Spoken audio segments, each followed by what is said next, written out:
청년은 아침 이슬로 비유됩니다. 여명의 태로부터 주님의 청년들이 이슬같이 주님께로 나옵니다. 아침은 뭔가를 낳는 모태처럼 비유되고 있고, 대략 결혼 정년기라고 할 수 있는 연령대에 속한 젊고 힘이 있는 이들을 위하여 성서가 채택한 상징이 이슬입니다. 사막의 열기에 시들어 말라버린, 그래서 죽은 것 같은 식물들이 밤새 내린 이슬에 의해 다시 살아납니다. 그래서 이슬은 죽은 것을 일으키는 생명의 은유가 됩니다. 주의 죽은 자들이 살아나고 그들의 시체들은 일어나리이다. 티끌에 누운 자들아, 너희는 깨어 노래하라. 주의 이슬은 빛난 이슬이니 땅이 죽은 자들을 내어 놓으리로다. 미가서 5장 7절은 이런 야곱의 남은 자는 주께로부터 내리는 이슬 같고 풀 위에 내리는 단비 같다고 표현되기도 합니다. 욥기는 과연 이 비와 이슬을 누가 낳았는가라고 묻고 있습니다. 욥기 38장 28절에 비에게 아버지가 있느냐 아비가 있느냐 이슬방울은 누가 낳았느냐 라고 하는 말로 시적으로 묻고 있습니다. 죽은 것들에 불어넣어져 다시 살아나게 하는 생기를 머금은 이슬이 가장 생명의 왕성함의 시기인 청년으로 비유되고 있는 것입니다. 청년은 사실 하루를 어떤 극단의 피로함 속에 있었어도 아침에 일어나면 어제 피로를 거뜬합니다.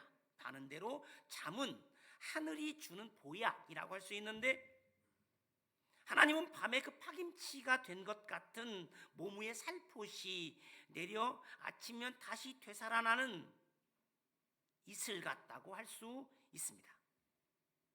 사실은 이슬은 잔잔한 형태의 피죠. 그래서 비와 이슬은 서로 평행되고 나란히 언급되기도 합니다.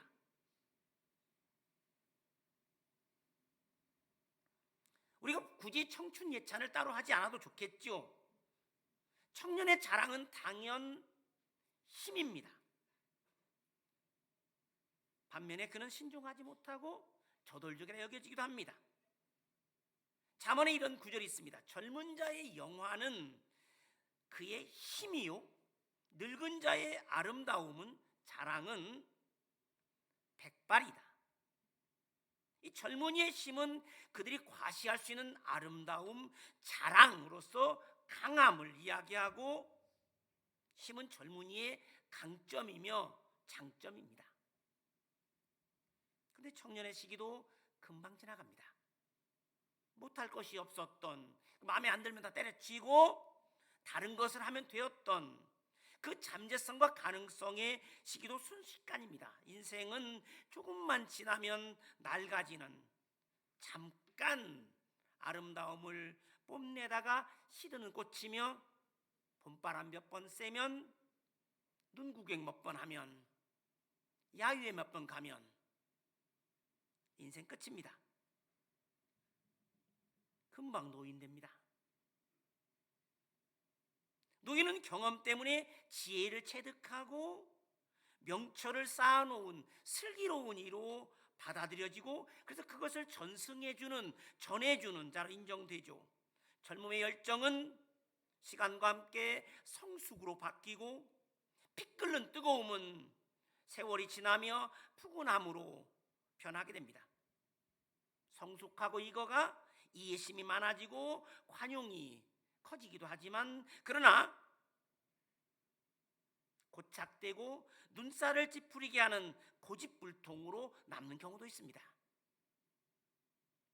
어른들이 지혜를 가졌다는 것은 물론 단순한 기계 조작과 같은 기교를 익혔다는 뜻은 아닙니다. 그들은 세월의 풍상을 맞으며 시련을 견디며 방해물들과 싸우며 사는 비결들을 깨우쳤죠. 살지 않으면 알 수 없는 것들, 아무리 노인을 이해한다고 해도 노인이 되지 않으면 알 수 없는 것들처럼, 즉 사람과 더불어 살아가며 겸손이 덕이라고 하는 걸 알게 되었고, 사랑이 최고의 법이라는 것은 물론 인내를 알게 된 것들. 그래서 심은 젊은이의 다는 대로 젊은 자의 영화, 이 영화라는 말은 이 젊은 자를 특징 지으는 영화는 강함을 뜻하는데 반하여 노인에게 사용된 이 장식 아름다움, 아까 말했죠. 젊은 자의 영화는 그의 힘이고 늙은 자의 아름다움, 이 아름다움 장식을 의미하는데 그것은 위대함, 높음, 고결, 우아함, 자부 등의 수식받는 명사입니다. 젊은이의 풋풋함도 아름답지만 중년의 노인의 세월을 입힌 아름다움은 따라갈 수가 없습니다. 노인의 영화는 세월의 무게를 담아야, 즉 인생의 연륜이 묻어 있어야 비로소 가능한 것입니다. 오늘날에는 젊은이와 노인의 구분이 점점 더 무의미해지고 있습니다. 여러분, 고급 카페에 가보면 노인들이 더 많습니다. 자식들이 부모님을 모시고 왔기 때문입니다. 노인이 지혜를 전해주는 전통과 반대로 지금은 젊은이의 도움이 없이는 되는 것이 없을 정도입니다. 저희 큰딸이 국제 결혼을 했는데 국제 결혼을 위해 필요한 서류를 발급받아 독일어로 번역하고 인터넷을 통해 여러 절차를 거쳐 보내는 모든 복잡한 과정에 전에 섬겼던 교회에 있었던 친절한 부목사님의 도움이 없었다면 불가능했을 것입니다. 너무나 처음 배우는 것들이 많았고 시대가 아주 빨리 변해 처음 해보는 낯선 것들이 부지기수입니다. 우리가 만들었지만 우리가 적응하지 못할 만큼 스마트폰에서 인터넷 관련된 일까지 이미 세상은 그들에게 적합하게 변화된 세상이 되었고, 다른 대로 아이에게 스마트폰을 주면 그들은 더 빨리 사용법을 익히고 노인에게 주면 뭘 해야 될지 몰라서 잘못 건드리다가 큰일 날까봐 겁을 냅니다. 젊은이가 어른으로부터 배우는 대신에 젊은이들로부터 어른들이 배우는 형국, 물론 여전히 돈과 사회적 지위는 기성세대의 몫이고, 그러므로 젊은이와 노인이 서로 가진 장점과 단점은, 그들의 장점은 곧 그들의 약점이기도 하고, 그러므로 서로 조심해야 할 것들이 많습니다. 젊은이는 충동적이고 급한 행동을 조심해야 하고, 노인은 말을 줄여서, 달리 말하면 젊은이는 신중함을 배워야 하고, 노인은 그가 하는 말에 힘이 실려 있어야, 지혜가 담겨 있어야 하고 무게가 있어야 하는 겁니다. 그럼에도 이 모든 것에도 불구하고 천년의 시간에 비하면 하루살이에 불과한 인간의 지혜는 곧 한계에 도달하고 사람이 가진 힘은 바로 소진되고 맙니다. 인간이 경험에서 추출한 지혜는 아주 흐릿한 촛불에 불과하고 대낮에는 아무런 존재 의미조차 없을 하루살이가 모아서 얼마나 모으겠습니까? 그리고 사용할 힘을 담은 그들의 육체란 아주 조그마한 용량의 바구니에 불과합니다. 지혜도 그렇고 힘도 저장하기에 작은,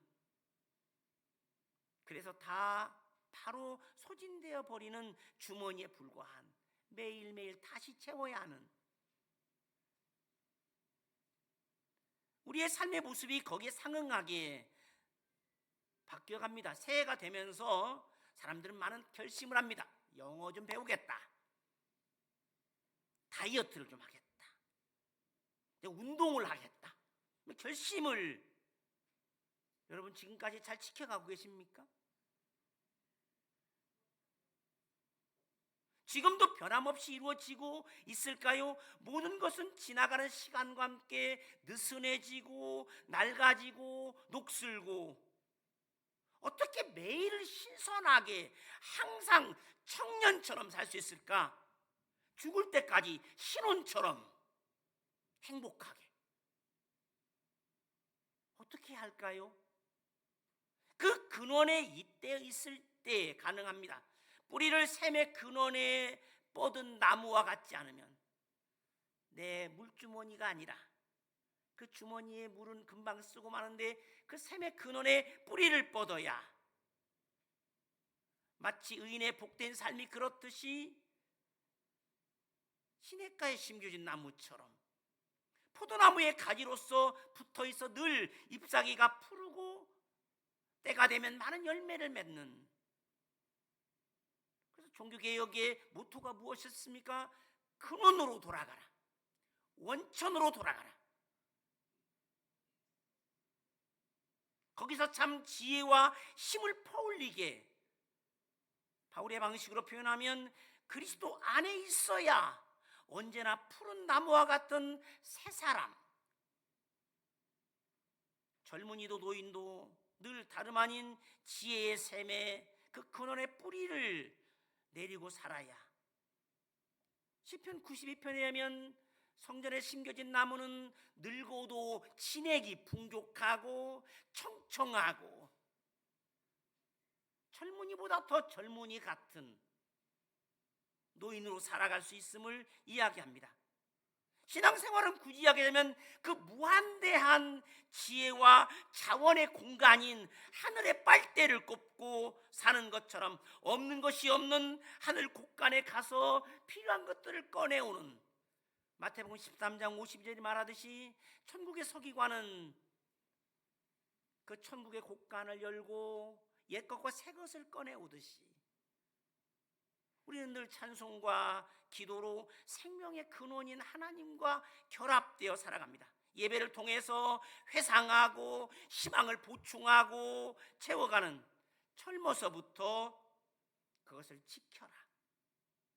잠언 22장 6절에 하면 어려서부터 배운 것은 늙어도 떠나지 않는 길이 된다. 신앙이 보금자리가 된 거죠. 거기에 머물며 거니는 문화가 되고 영혼이 쉼과 힘을 얻는 고향이 된 것입니다. 여러분 다 아는데 어린 코끼리를 처음에 말뚝에 묶어 놓으면 그것에서 벗어나려고 애를 쓰다가 벗어나려고 벗어날 수 없게 되잖아요. 이것을 알게 된 코끼리는 성체가 되었어도 거대한 나무를 뽑을 수 있는 힘을 가진 코끼리가 되어서도 묶어만 놓으면 가만히 있습니다. 뭐 긍정적인 부정적인 의미가 있겠죠. 신앙은 그 항상 신선함을 유지하는 낡아지지 않는 습관, 신앙은 습관입니다. 하나님은 마음을 만드신 분, 오늘 본문에 보면 나오는 하나님은 빛을 만드신 분, 이사야 45장 7절 내면을 지으신 분, 속을 만드신 분, 스가랴 12장 1절. 본래 이 단어는 형태를 만드는 걸 의미합니다. 폼, 누구든 볼 수 있는 보이는 형체, 그것을 뜻하는 단어입니다. 하나님은 모든 보이는 것과 보이지 않는 것을 창조하셨다고 니케아 콘스탄티노플 신조가 고백합니다.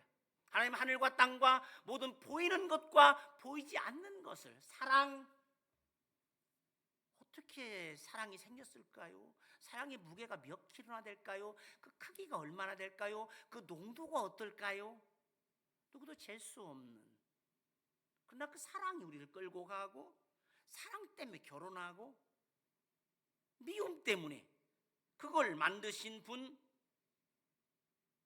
마음과 사고 방식에도 패턴이 있고 형체가 있습니다. 생활 방식과 같이 사고하는 것도 이 말씀대로 영적 습관. 여러분 조금만 어려우면 한숨부터 내쉬는 불평하는 사람, 그는 그의 내면이 그렇게 만들어져 있기 때문입니다. 그 사람은 늘 그 불평을 생산하는 공장이 되어, 제가 독일 유학 중에 아는 어떤 여학생은 어려울 때마다 늘 엄마가 유학 가라 그래가지고, 엄마가 보내가지고, 내가 아니라 누구 때문에 이렇고 저렇고, 주체적이지 않은 웃음도 울음도 욕도 칭찬도 습관입니다. 어려울수록 도전의식이 커지는 사람이 있죠. 이를 두고 우리가 회복 탄력성, 레질리엔스라고 부릅니다. 레질리엔스. 믿음이 그런 거죠. 절망할 것 같은데 오히려 이상하게 그 내면에 어떤 동력을 가지고 있는 것처럼 역동적인 바울은 그렇게 고린도후서 4장과 6장에서 이야기합니다. 이 보배를 내 속에 가졌으니 그 큰 능력이 하나님께 있어서 사망을 우겨쌈을 당해도 쌓이지 않고, 답답한 일을 당해도 낙심하지 않고, 박해를 받아도 버림받지 않고, 거꾸로 뛰림을 당하여도 망하지 않고, 6장 8절 이하도 그렇죠. 우리는 속이는 자 같으나 참되고, 무명한 자 같으나 유명한 자고, 죽은 자 같으나 보라 우리가 살아있고, 징계를 받는 자 같으나 죽임을 당하지 아니하고, 근심하는 자 같으나 항상 기뻐하고, 가난한 자 같으나 많은 사람을 부유하게 하는 자다. 고난은 오히려 그의 극복 의지를 고무시키고, 실패는 도리어 자극을 주어 분발하게 하고, 하나님을 믿는 사람은 오뚜기 같은 백절불굴의 용기와 의지를 가진, 우리는 늘 어린 시절에 행복이 중요하다고 이야기를 하죠. 뼛속에 삶에 대한 긍정이 들어가 있고 행복의 갑옷을 입은 사람들, 아무리 어려워도 다 풀릴 수 있어 라고 하는 것이 자동적으로, 그래서 없어지지 않는 에너지원을 늘 저장해 둔 사람들. 전에 말씀드렸지만 독일에는 이런 속담이 있죠. 부모가 자녀에게 남겨줄 수 있는 최대의 유산은 아름다운 추억이다. 아름다운 추억은 쓴다고 없어지는 것이 아니라 오히려 쓸수록 더 솟는 샘물처럼 어려울 때일수록 더 가치가 실현되는, 물론 어린 시절을 유복하게 보내지 못하고 반대로 과거의 트라우마를 가진 이도 소망을 가진 이라면 이길 수 있고, 과거에 붙잡히지 않고 미래를 열어갈 수 있습니다. 우리는 하나님을 믿는 사람들입니다. 아멘. 아멘을 안 하는 교회다.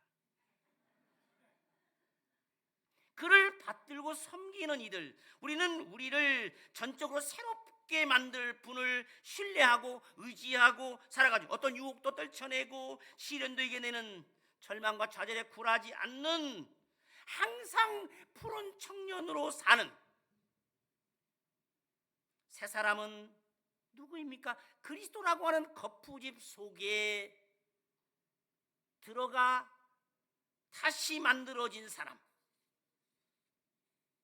로마서 12장 2절이 말하고 있는데, 세상을 살아가며 경험하며 세상이 알려주는 대로, 세상살이를 통해서 다는 대로 세상이 우리의 교사이죠. 부모를 포함한 우리의 환경이 우리를 만드는 틀이죠. 그런데 우리는 그리스도라고 하는 그분이, 신앙이 가치가 되고 틀이 되고 교본이 되고 기준이 되고 목표가 되는, 하나님을 기쁘게 하는 사유의 새로움, 이 사고방식의 갱신을 통해서 생각하는 것까지 변화된, 이걸 메타모포리즘이라고 하는데, 생각하는 방식이 전적으로 신앙적으로 달라진, 뜯어 고쳐지고 새롭게 된, 예수님이 베드로를 책망하면서 하신 말씀이 있죠. 네가 하나님의 일을 생각하지 않고 사람의 일을 생각하는도다. 늘 하늘의 뜻을 생각하도록 오리엔테이션 되었고, 항상 죽음을 불사하고 하늘 뜻을 따르는, 그것을 삶의 규칙으로 삼은 사람들. 바울은 로마서 8장 8절에서 이렇게 말하죠. 육신에 속한 사람은 하나님을 기쁘시게 할 수 없다. 히브리서의 어휘를 가지고 말하자면 믿음이 없이는 하나님을 기쁘게 하는 것이 불가능하다. 사람이 물론 최고 선한 의지를 가지고 좋은 마음으로 한다고 해도 불가능합니다. 말하자면 늘 바라보고 따르고 본받고 닮아야 하는 구체적인 예가 바로 영원한 청년이라고 할 수 있는 예수 그리스도라고 하는 것. 하나님이 죽음에 두실 수 없어서 다시 살려 모든 피조물의 주로 삼으신 그분, 그 자신이 하나님의 지혜와 능력, 새 사람의 전형인 예수를 흉내내고 모방하고 본받고 따라가는 그 신앙의 여정을 통해서 이제는 세월을 거슬러, 즉 시간과 함께 늙어가지 않는 하나님의 사람으로 살아가는,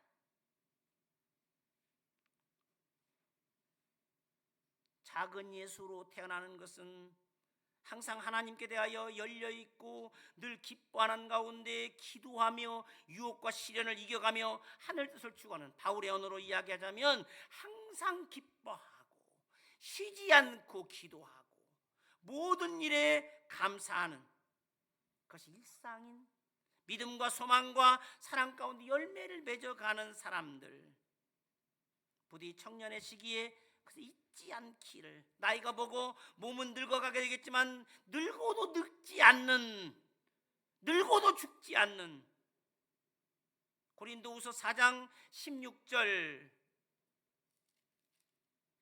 18절이 말하고 있는 대로 우리의 겉사람은, 우리가 낙심하지 않은 우리의 겉사람은 낡아지나 우리의 속사람은 날로 새로워지도다. 우리가 잠시 받는 환난에 경한 것이 지극히 크고 영원한 영광에 중한 것을 우리에게 이루게 하매니, 우리가 주목하는 것은 보이는 것이 아니요 보이지 않는 것이니, 보이는 것은 잠깐이고 보이지 않는 것은 영원하다.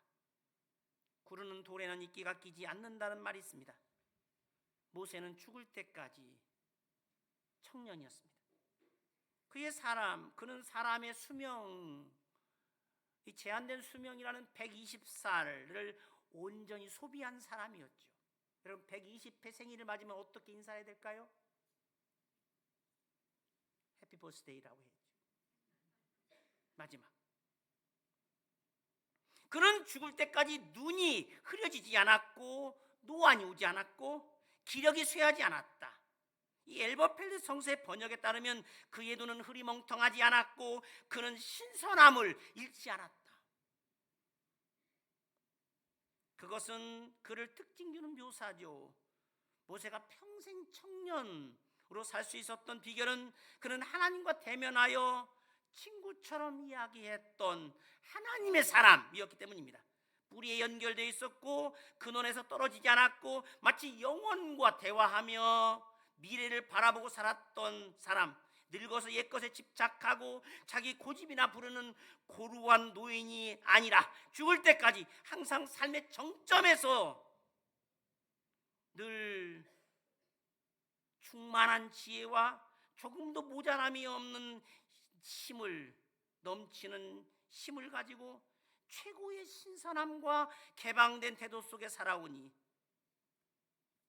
늙으면 앞으로 이룰 것보다 이룩해 놓은 되돌아볼 것이 많아서 사진과 추억 속에 묻혀 살아가고, 갈 여행을 계획하는 것보다 다녀온 여행지의 사진첩을 보며 회상하는 것이 주된 것이 되어 지나가는 것이 아쉽고, 또 몸과 마음이 약해져서 금방 허무함과 서운함을 느끼게 되는데, 그러나 모세의 눈은, 그의 명확한 판단력은 흐려지지 않았고 그의 기력과 열정은 조금도 쇠하지 않았다. 늘 새 힘을 공급받는. 예레미야 14장 6절에 보면 들나귀들이 풀이 없어 눈이 흐려진다. 너무 배가 고프니까. 책을 읽지 않으면 이전에 낡은 지식을 놓지 못하는 사람들이 되고, 배우지 않으면 옛날 사람이 됩니다. 그러나 모세의 눈은 늘 정확했고 그의 열정은 조금도 쇠하지 않았습니다. 우리 교회 정관에 보면 실천요강의 3번 매일 성서를 묵상하는 생활을 한다. 6번 배우는 자세는 겸손이다. 평생 배우는 학도로 살아간다가 있습니다. 보배를 담은 질그릇 같았던 사도 바울이 그랬듯이 그는 자신이 이루었다고 여기지 않았고 다 안다고 여기지 않았고 그는 평생 쉼없이 달려가는 자, 자신이 말하고 있듯이 늘 털을 닦는 개척자였고 씨를 뿌리는 자였고 여기에 털을 닦으면 다른 곳에 또 다른 털을 닦느라 여념이 없었고 평생 뒤를 돌아볼 여유가 없었습니다. 그는 항상 계획하고 전진하는 항상 할 일 있는 청년. 사실 우리 교회는 담임 목사에게 지루할 기회가 없는 듯한, 늙어갈 기회를 주지 않는, 여러분 경험이든 지식이든 역사든 전통이든 가진 자는 늘 뒤를 돌아보게 됩니다. 지켜야 할 것이 있기 때문입니다.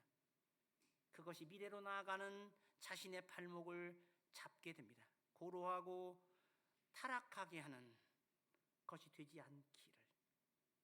특히나 성공한 경험은 더 위험합니다. 놓을 수 없는 것이 되기 때문입니다. 그저 우리는 뱁새로서 황새인 예수 따라 가려고 죽어라고 달려갈 뿐입니다. 신앙인은 사람 때문에 그들과 어깨를 겨루며 사는 사람들이 아니라 하나님과 늘 마주 서서 사는 사람, 자신을 사용해 주신 그 기회에 대하여 하나님께 감사하며 하나님을 노래하며 안다, 이루었다 여기는 사람은 더 이상 배우려 하지 않습니다. 청년은 미래를 꿈꾸고 앞으로 나아가고 부족함을 자각하며 더 배우려고 하고 분발하고 열심을 내는 사람을 뜻합니다. 평생 젊은 학도였던 우리 기장의 맏어른이며 믿음의 선배인 장공 김재준 목사님처럼 항상 새롭고 늘 신선한 삶을 사는 비결은 지혜와 능력의 원천인 하나님과 화해한, 늘 하늘과 연결되어 있고 거기와 소통하는 사람으로 사는 것. 하나님을 상대하고 사는 이로써 하나님의 인도를 받으며 그가 친구처럼 대해주시는 이로써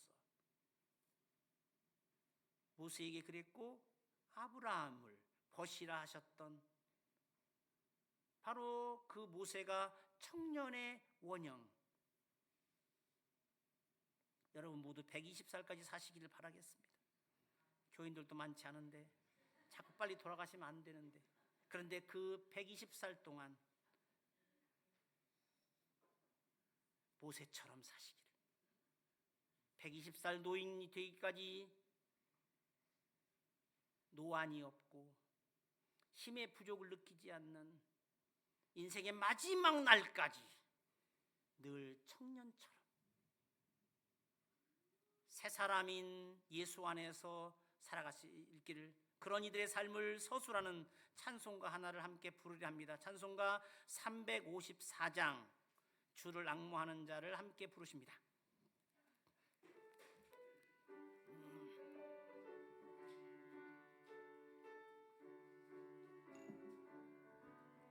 주를 앙모하는 자 올라가 올라가 독수리같이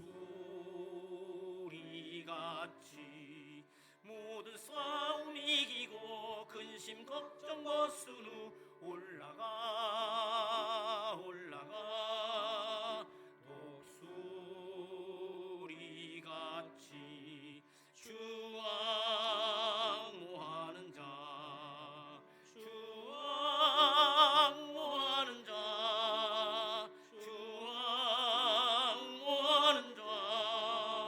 늘 강건하리라.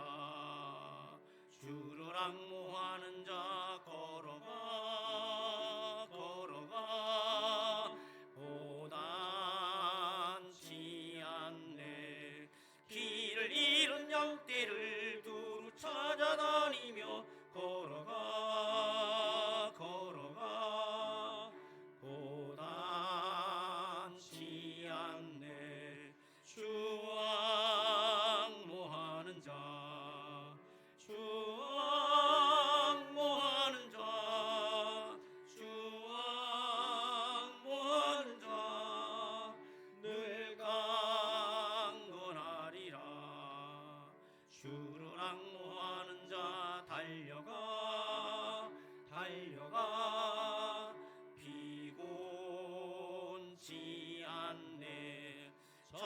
문을 향하여 멸류관을 얻도록 달려가 달려가 피곤치 않네 주 앙모하는 자 주 앙모하는 자 주 앙모하는 자 늘 강건하리라 주를 앙모하는 자 올라가 올라가 독수리같이 은혜 안에 뛰놀며 주의 영광 보리라 올라가 올라가 독수리같이 주 앙모하는 자 주 앙모하는 자 주 앙모하는 자 늘 강건하리라.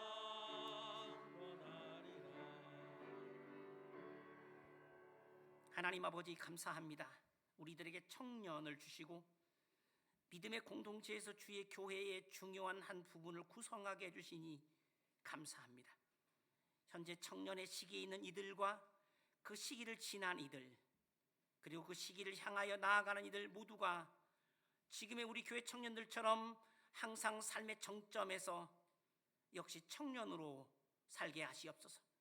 쉽지 않은 인생길을 지침없이 걸어가되 사슴이 저 높은 곳을 가볍게 오르듯, 그리고 독수리가 창공을 날아가듯 주님의 지혜와 능력에 따라 바르고 힘차게 살아가게 하시옵소서.